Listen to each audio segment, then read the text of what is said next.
মরাই যদি লাগে, মৃত্যুবরণ করাই যদি লাগে, আল্লাহর নবী বলছেন মৌতু কবলা আনতা মৌতু, মরার আগে তুমি মরো, মরার আগে মৃত্যুর প্রিপারেশন গ্রহণ করো, হিসাব দেওয়ার আগে তুমি নিজের হিসাব করো।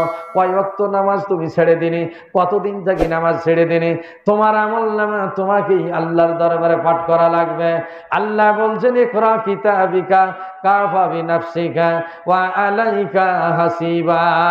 আল্লাহ রাব্বুল আলামিন সেই দিন আপনার আমলনামা আপনাকে বলবেন পাঠ করো, তুমি কি করেছো, কত সুদ খাইছো, কত ঘুষ খাইছো, কত ওজনে কম দিছো, কত মানুষকে ঠকাইছো, কত প্রতারণা করছো, জীবনে কয় ওয়াক্ত নামাজ ছেড়ে দিয়েছো, কয় ওয়াক্ত জামাতে পড়েছো, কয় ওয়াক্ত একাকী পড়েছো, চোখের ইশারায় কি কাজ করেছো, মোবাইল টিপতে যাইয়ে খালি খারাপগুলো দেখছো, জনমের দেখো, আই দেখো ভালো জিনিস তোমার চোখে পড়ে না, সেই দিন একটাও তোমার বাদ যাবে না।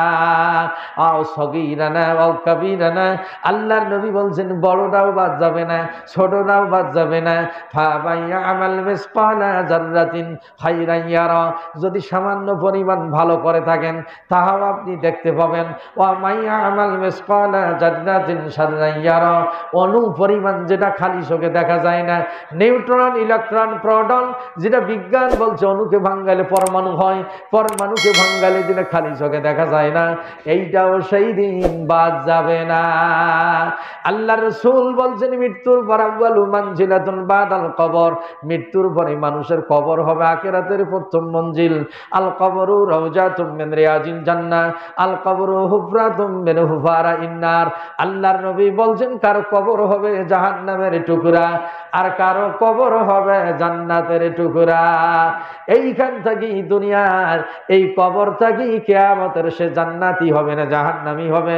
আল্লাহর রাসূল বলছেন গুদু ওয়াল আসাল, সকাল ও সন্ধ্যায় তার নির্দিষ্ট আবাসস্থল দেখানো হবে। আপনি কবর থেকে বুঝতে পারবেন আপনি জান্নাতি হবেন না জাহান্নামী হবেন। আল্লাহর রাসূল বলছেন মাল মাতা ফাকাত কিয়ামত, যখনই মৃত্যু হলো কিয়ামত দূরে নয়, মৃত্যুর পরেই আপনার কিয়ামত শুরু হয়ে যাবে। যদি আল্লাহর হুকুম পালন না করে আপনি যান, আজকে রমজান আসতেছে, মনে মনে নিয়ত করে ফেলান, ভালো কাজের একটা নিয়ত করলে আল্লাহর নবী বলছেন তাৎক্ষণিক একটা সব লেখা হয়। আর যদি পালন করে 10 গুণ থেকে 100 গুণ, 100 গুণ থেকে 700 গুণ আল্লাহ পাক তার সব বৃদ্ধি করে দেন। এ ভালো কাজের নিয়ত করে যান, জীবনে আর নামাজ ছাড়বো না, রমজান মাস আসতেছে জীবনে আর রোজা ছাড়বো না। কিন্তু দেখা যায় রমজান মাস আসলে এরকম বসন্তের কুকিলের মতো নামাজি বের হয়, যেই 15ই রমজান ইমাম সাহেবের হাদিয়া চাওয়া হয় 50%, এরকম দেখা যায় 25% এমনি ঝরি যায়। কি আছে কি না? তাইলে আবার দেখেন আমাদের দেশে কেউ খালি ঈদের দিনে নামাজ পড়ে, তাও তো আবার ঈদের নামাজ হাত উঠে নামা করা লাগে।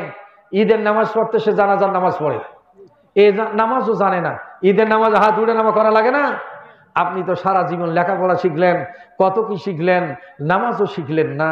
দেখা যাচ্ছে ঈদের নামাজ বছরে 2 দিন পড়ে, তাও আবার সে জানাজার নামাজ পড়ি চলে যায়। আবার দেখা যায় আমাদের দেশে কেউ ভোট লাগলে নামাজ পড়ে, লেবাস তো পাল্টেই যায়, চেহারা সুরা তো পাল্টে যায়, দাড়ির ছকও পড়ে, যেই ভোট বাড়ায় সব শেষ। কি আছে কি না? আরে তুইলে এলাকার কথা বলছি, বাইরের কথা না। এলাকায় কত দৃষ্টান্ত দেখলাম, কত নজির দেখলাম। এরকম দেখা যাচ্ছে নির্বাচন শেষ, নামাজও শেষ, আসরের নামাজ 4 বার পড়ে। এখন নেতারা 4 বার নামাজ পড়ে, সাধারণ ব্যক্তি কয় স্যার আপনি 4 বার কেন আসরের নামাজ পড়লেন? কয় তুমি মাসলা জানো না, বলে বুঝবে না তুমি। সেই দিনের আসরের নামাজ বেলা ডুবের আগ পর্যন্ত পড়া যায়, তো বলে বেলা ডুবের আগ পর্যন্ত পড়া যায়, বলে 4 বার কেন? বলে ওটা তোমার জ্ঞান নাই, এই জন্য 4 বার পড়ছি। যেটি দাঁই দেখবে মনে করবে যে লোকটা নামাজি, ভোট তারই দেওয়া লাগবে। প্রথমে জামাতে পড়ছে নামাজ, এখন জামাতের লোকগুলো মনে করবে যে না লোকটা নামাজি, ভোট তাকেই দেওয়া লাগবে। আরেকবার ক্যানভাস করার পর মানুষের কাছে গেছে, ভোট চাইয়ে বেড়াইছে, হঠাৎ করেছে ভাই আমি একটু নামাজের রক্ত নামাজটা পড়ি নিয়ে আসি। এখন ওরা মনে করবে সর্বনাশ, এত ব্যস্ততায় নামাজ ছাড়িনি, লোকগুলো মনে করবে না লোকটা নামাজই পড়ে। আরেকবার আরেকখানে এভাবে আরেকখানে পড়ছে, আরেকবার বেলা ডুবের আগে আগে পড়ছে। মানে মাসলা কিন্তু ঠিক, যে ব্যক্তি আসরের নামাজ পড়েনি সেই দিনের আসরের নামাজ বেলা ডুবের আগ পর্যন্ত পড়া বৈধ। এই মানুষ দেখা নামাজ এরকম সপ্তাহে একদিন নামাজ পড়েন, খালি শুক্রবারের নামাজ। এরাই হয় মসজিদের সভাপতি, সেক্রেটারি, ক্যাশিয়ার, আর দেখা যায় সমাজের বড় লোক অথবা দলের লিডার, চামচাগিরি করবে পারে। এখন ওরাই হয় মসজিদ কমিটি। আর মসজিদ কমিটির যে ফর্মুলা আল্লাহ দিয়েছেন, বেনামাজিকে মসজিদ কমিটি বানা যাবে না। কোরআনে কারিম আল্লাহ পাক বলছেন জনগণ তাহা মানে না।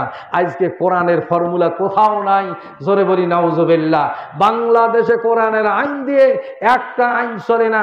আজকে নামাজের যদি আইন থাকতো তাহলে নামাজের ওয়াজ করা লাগতো না, পর্দার আইন থাকলে পর্দার এত ওয়াজ করা লাগতো না।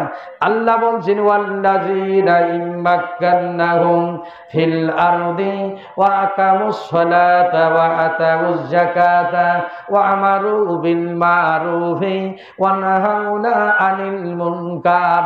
আল্লাহ রাব্বুল আলামিন বলছেন যাদেরকে আমি রাষ্ট্রীয় ক্ষমতা দিয়েছি, যারা ক্ষমতা পেয়েছে তারা যেন 4টি কাজ বাস্তবায়ন করে। নামাজ কায়েম করবে, যাকাত আদায় করবে, আর সৎ কাজের আদেশ দিবে, অসৎ কাজ থেকে বারণ করবে। কি সুবহানাল্লাহ বলবেন না? কিন্তু রাষ্ট্রীয় ক্ষমতায় যারা এমপি হয়, সংবর্ধনা অনুষ্ঠান হয়, অনেক কিছু হয়, কিন্তু সংবর্ধনার পরে আবার অনৈতিক গান বাজনাও হয়। কি হয় কিনা?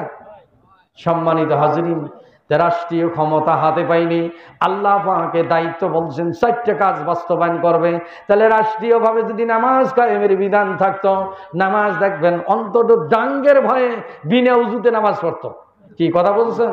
ডাঙ্গের ভয়ে বলে না গেইলে মালাই ফাটাইবে, ডাঙ্গের ভয়ে বলে উজু আছে কিনা এটা তো দেখার বিষয় না, ওটা কি কেউ দেখবে? দেখা যায়। আমার ছেলের কথা বলছে, আমার ছোট্ট ছেলে 7 বছরের বয়স, এখন উজু নাই। এখন শীতের দিন উজু করে, কই বাবা চলো মসজিদে যাই। এখন মানে উজু করা লাগবে না, আব্বু আমার উজু আছে। এখন খালি ঢকা ঢক সেজদা দেয়, মানে কিসের নামাজ? খালি সেজদা। এখন মানে ছোট বালকের যে অবস্থা, এখন এই অবস্থা অন্তত যদি আইন থাকতো তাহলে অন্তত পিটনের ভয়ে নামাজে যাইতো। এই ব্যবস্থা রাষ্ট্রীয় নাই।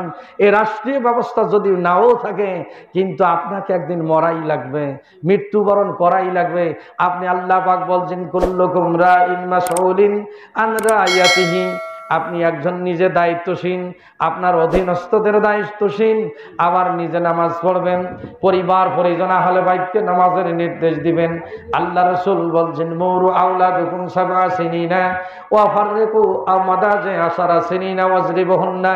তুমি 7 বছর বয়সে তোমার সন্তানকে নামাজের আদেশ করো, 10 বছর বয়সে বিছানাগুলো আলাদা করে দাও, নামাজ না পড়লে প্রহার করো।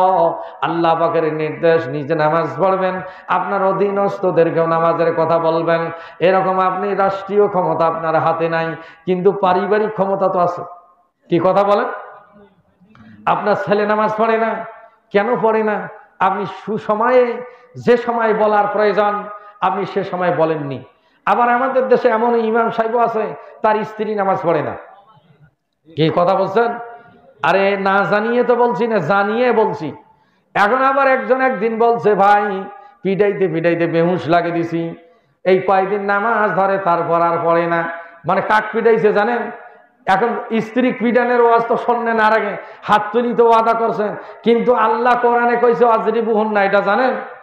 স্ত্রী মারবে কইছে আল্লাহ কোরআনে, যখন তখন নয়, কখন মারবেন এই ট্রিটমেন্টও আল্লাহ পাক কোরআনে দিয়েছেন। ওয়াল্লাতী তাখাফুনা নুশুজাহুন্না ফাইজুহুন্না ওয়াহজুরুহুন্না ফিল মাদাজি'i ওয়াজরিবুহুন্না। আগে স্ত্রীকে মারার কথা বলেনি। আল্লাহ পাক বলছেন তোমার স্ত্রী যদি বেয়ারা হয়, তোমার আনুগত্যশীল যদি না হয়, তোমার কথা না শোনে, তাহলে তুমি কি করবে? তাকে উপদেশ দিয়ে বুঝাবে। এই উপদেশ দিয়ে বুঝাইলে যদি ভালো হয়ে যায় তাহলে তো আলহামদুলিল্লাহ, তাও যদি ভালো না হয় ওয়াহজুরুহুন্না ফিল মাদাজি'i, বিছানাগুলো তুমি আলাদা করবে। তুমি এক বিছানায় থাকবে, তোমার স্ত্রী আর এক বিছানায় থাকবে।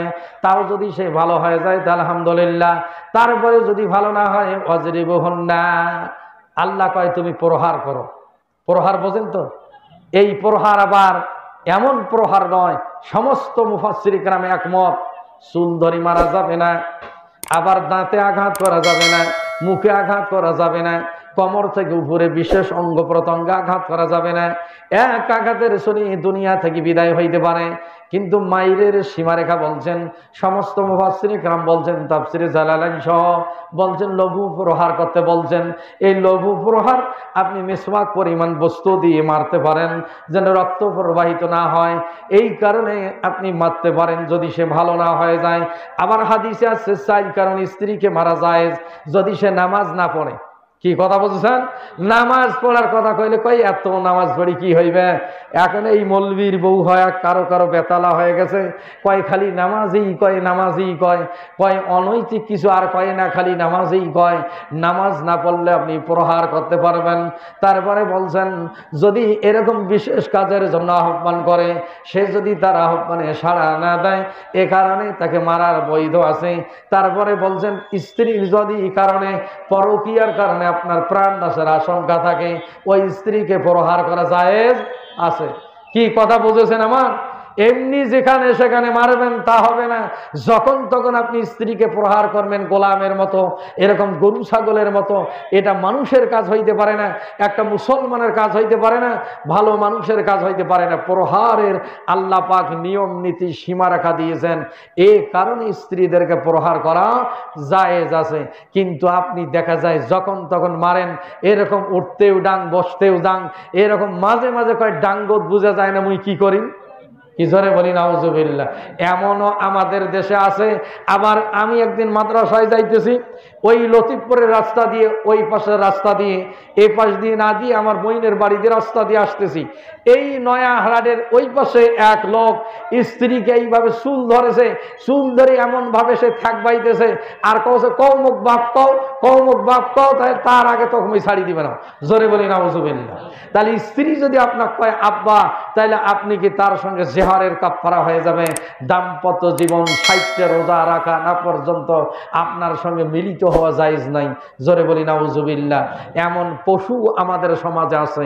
তাহলে স্ত্রীকে মারার কথা আল্লাহ পাক কোরআনে বলছেন, তবে এমন মাই নয় যে মায়ের আল্লাহর নবী নিষিদ্ধ করেছেন, আবার এরকম নয় যে আপনি এই মায়ের শরীর দুনিয়া থেকে বিদায় করবেন। মা